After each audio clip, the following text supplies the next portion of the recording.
Good morning, children. Welcome to today's culture course class. In today's class, we will learn about a great saint named Nandanar. Yeah, children. So this happened long ago. It happened in a village called Attanur in the Chola country, children. There lived a pious man called Nanda. He belonged to a class community called Tiller. They are called as Harijans today. So Nanda worked for the village and lived on whatever getting from the people there, and he was a great devotee of God Shiva. So in those days or nowadays also you can see in the temples they will beat drums. So to make in the drum there will be a membrane, stretched membrane. To make that membrane, they will need the animal skin. So this Nanda used to give this animal skin to the temples with free of cost to show the love and devotion he has for the Lord Shiva. Always he used to worship Lord Shiva. So yes, children. So this is happening in Attanur, as I said. And so as he belongs to a tiller class, they were not allowed inside the temple. So but he was very much devoted to God Shiva. So always every day he'll go to the temple and he will stand outside the temple and he used to worship God Shiva and he used to come back. So near Attanu there was a village called Punkanur. In this village there was a great Shiva temple. Nanda wanted to go to that village to worship the god. One day he went there also.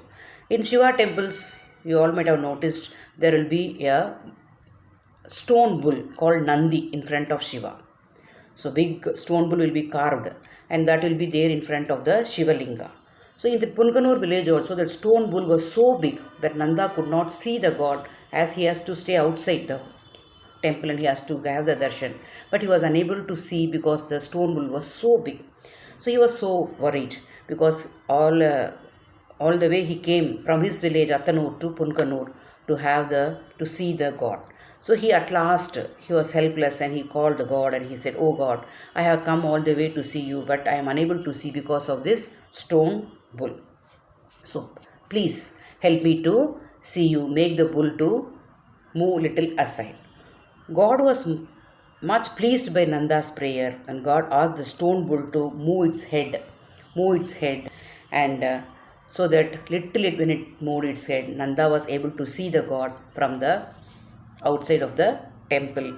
He was very happy. He danced with joy and sang God's praises.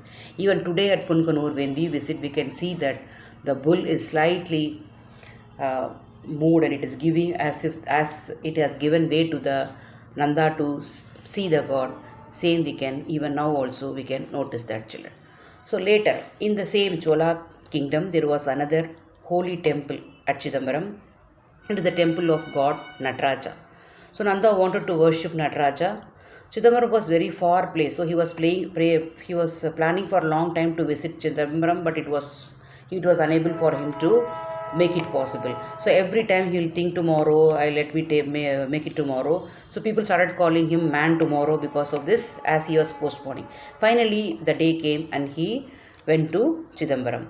So he went to Chidambaram and he was as usual. He was outside the temple going here and there, round and round, and he was very tired and he slept. God Nataraja appeared at the night in his dream and said, "Nanda, tomorrow you bath at the fire, and come inside my temple."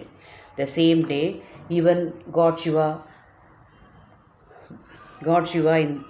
ordered the priest of the temple in their dreams that his devotee has come and he is outside the temple and tomorrow he has to come inside. They have to bring him tomorrow. The same way, the next day, everything was made ready. Priest met Nanda outside the gate. They lit the fire and Nanda entered it joyfully. He was not at all hurt. He came out of the fire with like a rishi. Then the priest took him inside the temple, children. But as soon as Nanda went near God Nataraja, he disappeared. Say they saw Nanda became one with God Nataraja. Such was the devotion of Nanda. We think of him today as a great saint and call him Nandanar. Nanda became Nandanar. That means with respect we are calling him because of the great devotion what he had for the Lord God Shiva. Yes, so in this story you can see the level of devotion what Nanda had with God Shiva children. So now in this story you can see some two words carven, that is made out of stone and wood, constantly, very often. So these words you can learn the meanings, and there are some questions you can try to, after reading the lesson 2 to 3 times and understanding very well, you can mark the answers, and so that you can start learning also children. See here is another picture showing Nanda, and as the bull is not is in the between them, so how he is praying to God to make it to move, as we discussed in the first part of the lesson children. So you can see the understand the level of devotion what Nanda had. So read the lesson and try to answer the questions given in the textbook page number 30, and be ready for the next class children. Bye bye children.